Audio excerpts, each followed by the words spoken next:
And nearly all investors invested solely on the New York Stock Exchange. Even bonds were unknown to most people, most investors in those days, much less currencies.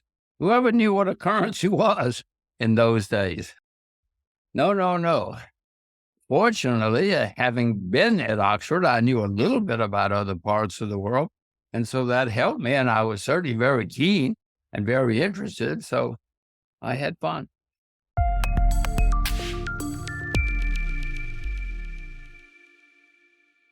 Hi, everybody. Today I have the famous Jim Rogers with me, and Jim is the one that started it all with me in my career and my adventures. How are you, Jim?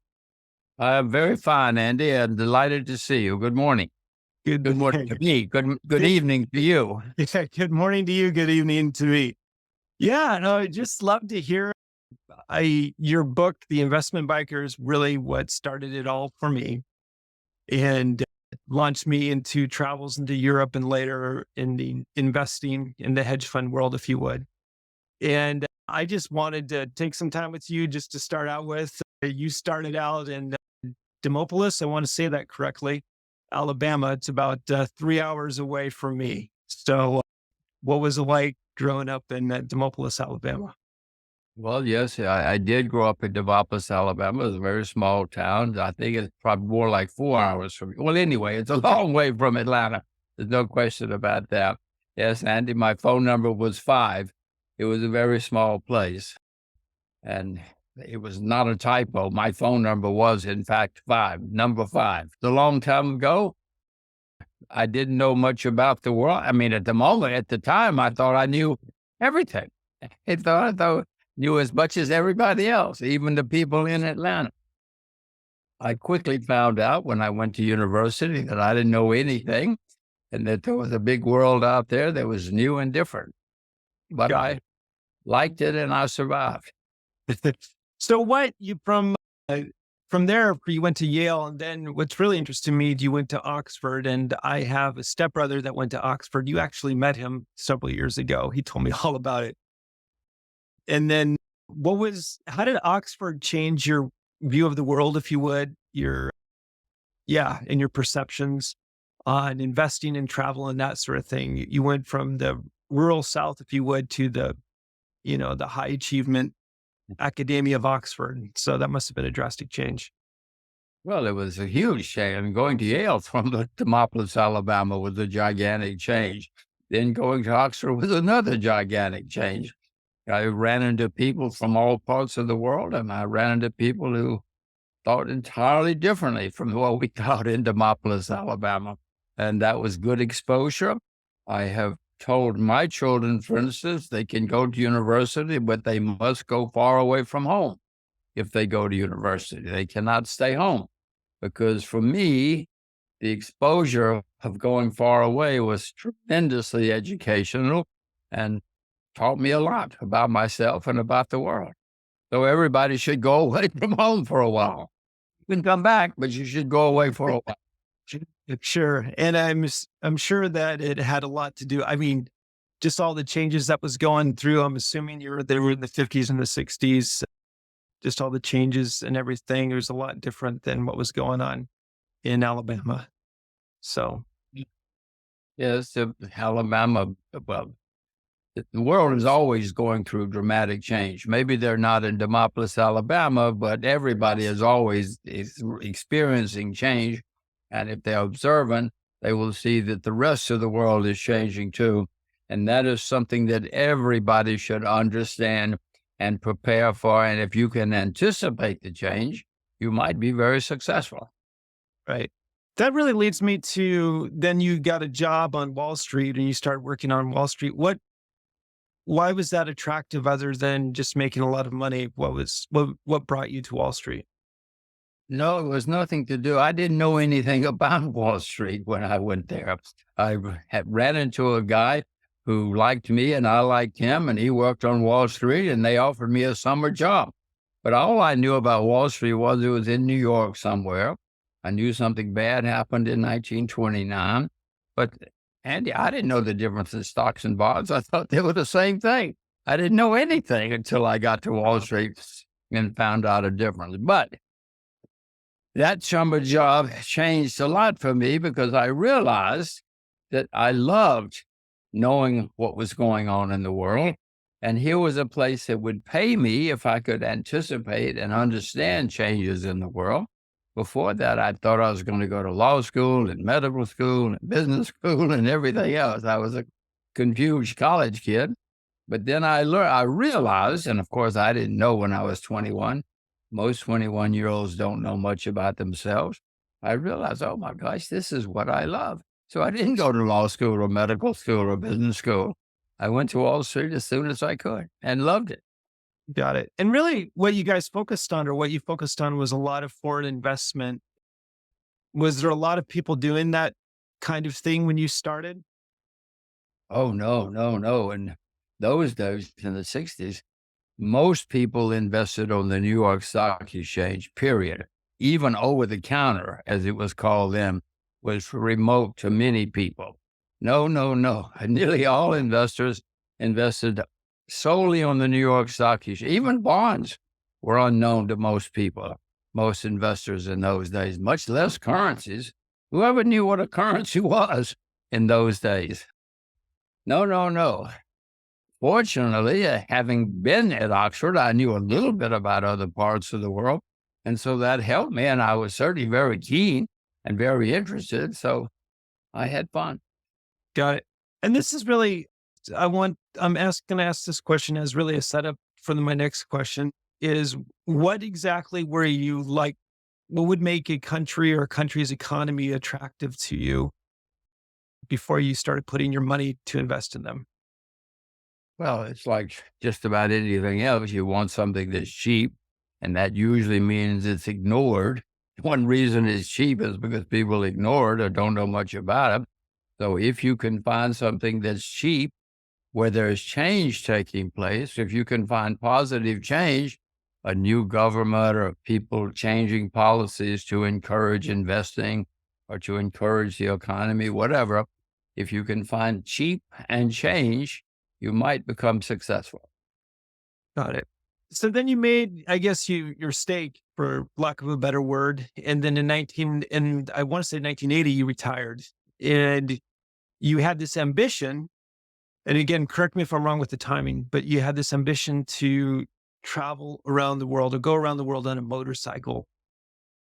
Where did that come from? Both traveling around the world, I get, but on a motorcycle, that seems quite ambitious.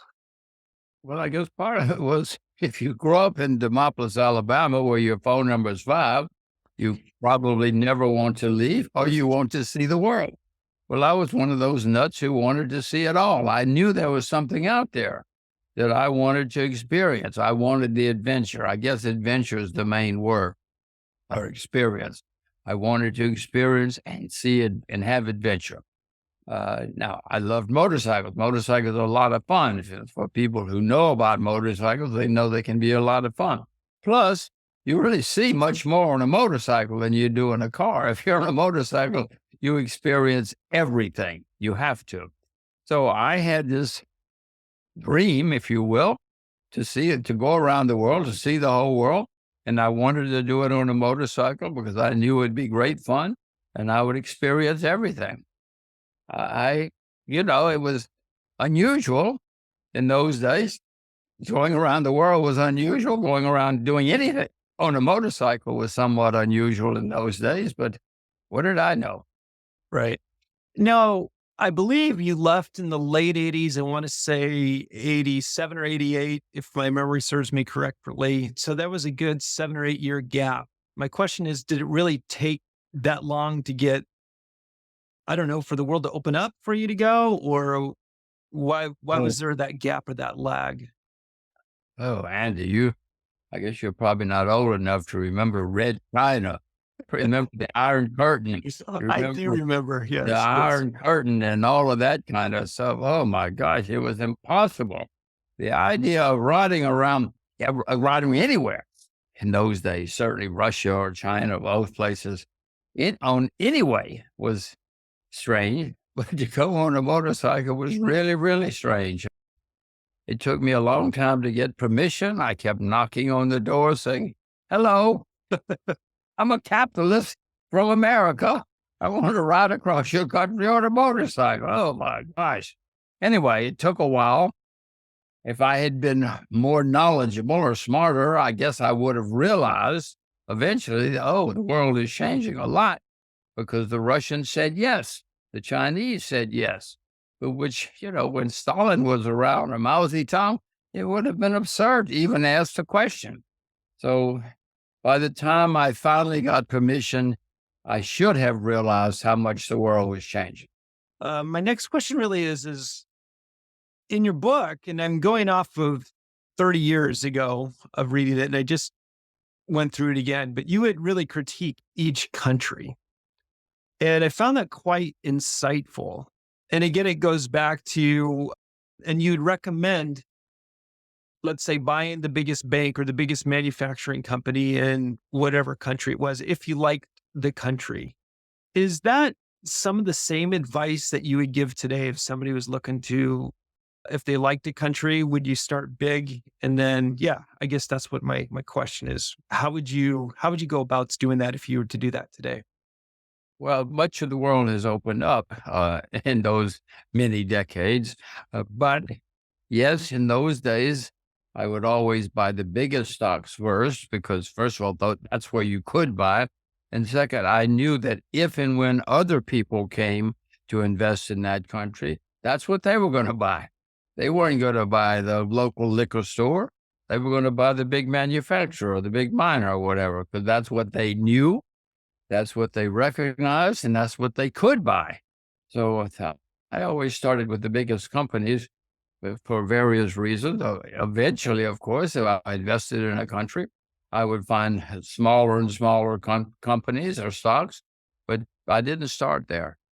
Right. Start with the bigger ones. So then you took again, fast forward about 10 years and you took another trip around the world and you documented it in the book Adventure Capitalist, which I also owned. I gave that away to the friend and I never got it back. So I don't have it anymore. But my question is, was it surprising to you how much the world had changed in about a 10-year gap there, a 10-year period? Oh, yes. If you remember a little history, the Berlin Wall fell in 1989, and the Eastern Bloc, if you will, the Iron Curtain, started changing dramatically.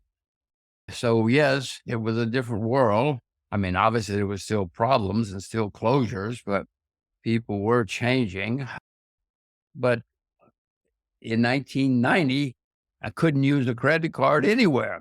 By 2000, many places accepted credit card, even American credit cards. No, lots of things started changing as the world opened up. The first trip, I was constantly worried about money. How would I get money? How would I find money to spend? How could I cross borders with money, etc.? By 2000, there were credit cards in most of the world, and most of the world knew about US dollars. Most of the world knew about foreigners. They didn't know a lot about it. It was still a small change, but it was happening. Got it.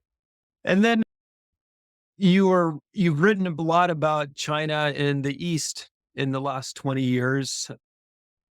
And that really brings us today is you're in Singapore and you've written about that's where you see the growth is. Why specifically Singapore and not like China or another country in the East? Well, I wanted my children, all during the 80s and 90s, I used to say to people, you must teach your children and grandchildren Chinese because it's going to be an extremely important language in the 21st century. So do your children know Chinese? My children, oh yeah, my children speak perfect Chinese. The That's great. Chinese TV, national TV takes my children to China during Chinese New Year and does specials about them. And I said, why? And they said, we saw them on the internet and they speak better Chinese than we do. And that has been a remarkable success. I speak no Chinese, so it has nothing to do with me.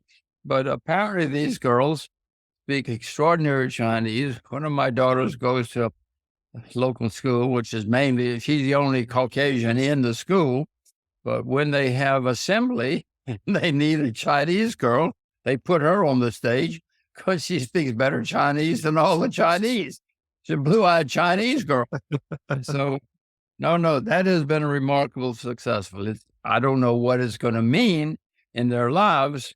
Maybe they will never speak Chinese again. Maybe they will move to Oklahoma and never speak Chinese again. But if they work in a Chinese restaurant, at least they'll be the maitre d'. They won't be the dishwasher because their Chinese is so good. I didn't know that would happen. Who knew? But that has been a very good success. So, Well, why Singapore as opposed to then mainland China or Hong Kong or we started off trying the mainland, but it was extremely polluted. Singapore, they speak English and Chinese, and it's not polluted. It's extremely efficient. It's very easy to live in Singapore, and they speak Chinese. So here we are.